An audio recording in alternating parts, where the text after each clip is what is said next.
Welcome Imrani मगर telephone पे join किया है सीनियर रहनुमा है जीडीए की उज़मा कामरान साहिबा मेरे साथ हैं। मैं आपको वेलकम करता हूं अपने शो में। Thank you so much. मुल्क के हालात आपके सामने है, सीरियसनेस नजर नहीं आ रही। कोई इक्तदार को बचाने के लिए, कोई इक्तदार में आने के लिए एक कशमकश है मुल्क के अंदर। क्या कहेंगी उज़मा साहिबा? हकीकत है इम्तियाज भाई, मुल्क के हालात जो है बदतरीन से बदतरीन हो रहे हैं। और आज ही मैंने एक चीज ये भी सुनी कि हमारा जो एटमी ताकत है वो भी गिरवी रखवाने के कगार पे पहुंच गई थी और वो गिरवी रखवा दी गई है। अल्लाह जाने इस बात में कितनी सदाकत है और कितनी नहीं, मगर अल्लाह ना करे ऐसा हो, क्योंकि फिर हर दुश्मन को दावत देने के लिए हम तैयार रहें कि हाँ हम नेते हैं, आओ और हमें मार दो। और महंगाई का बोझ तले तो आपको पता है जो बॉम्ब गरीबों के ऊपर गिराया हुआ है उसका तो यही हाल है कि आओ और हमें मार दो, क्योंकि हर गरीब चीख चीख के यही कह रहा है कि खुदारा रोटी खाने के लिए आटा तो सस्ता कर दो। आटे की नई कीमत का मुझे बताया गया कि 200 रुपए से बढ़ के भी कुछ हो गई है। और करंगी के अंदर इंस्पेक्शन भी हम करवाने जा रहे हैं, वहां कुछ स्टोर माफिया ने आटा स्टोर करके और उसके ऊपर भी ब्लैक जो है वो चलाया हुआ सिलसिला सारा। तो मैं ये कहूंगी हुकूमत वक्त क्या कर रही है? क्या अवाम के मरने का इंतजार कर रही है?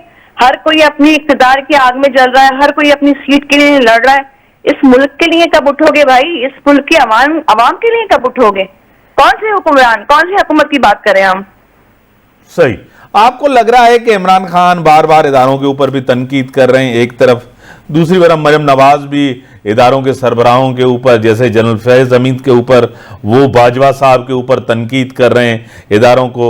और जिस तरह इदारों को टारगेट, इससे तो इदारे कमजोर होंगे। क्या कहेंगी?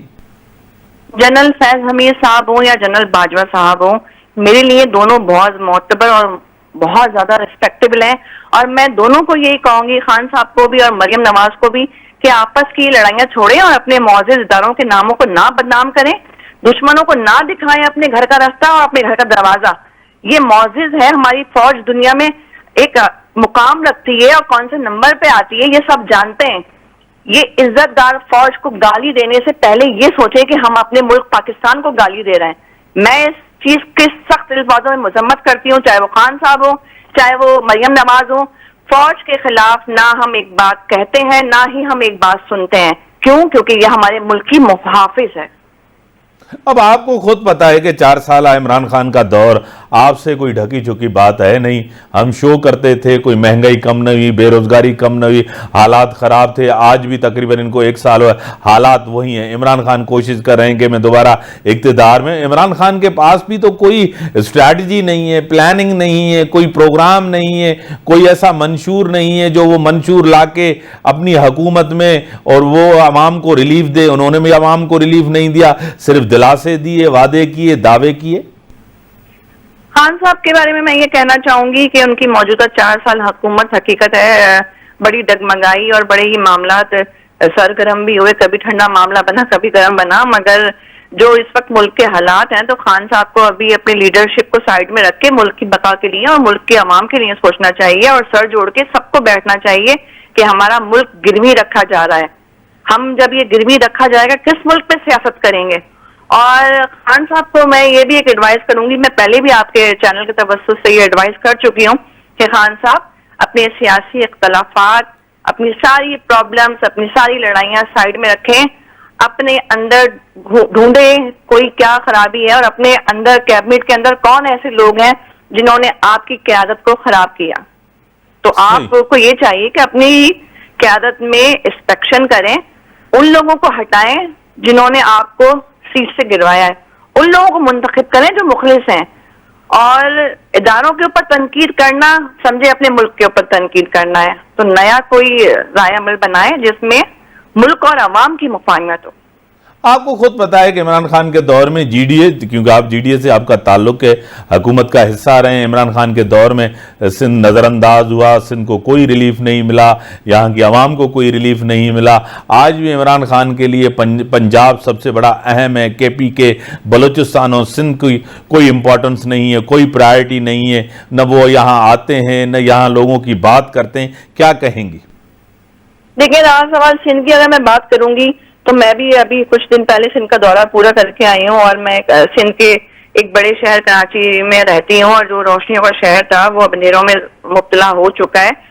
और इनकी 4 साल हुकूमत में कुछ चीजें थी जो हमें लगता था कि वाकई में बहाली की तरफ जा रही हैं, और कुछ चीजें ऐसी थी जो बदहाली के सालों जुमरे में थी और फिर वो बदहाली में ही रही। मगर मेरा इस वक्त मौजूदा जो सूरत हाल नजर आती है मुल्क को, और मेरा जो बयान है उसके मुताबिक यही है कि सारी चीजों को समेटा जाए और सारे इख्तलाफातों को डब्बे बन करके फेंक दिया जाए, क्योंकि अगर अभी ये नहीं हुआ तो फिर कभी नहीं होगा। पहल कौन करेगा? क्योंकि दोनों तरफ, एक इमरान खान तो कहते मैं मर जाऊंगा, बात इन लोगों से नहीं करूंगा। सियासतदान तो बात ही करता है, सियासतदान तो अपने दरवाजे खोल के रखता है।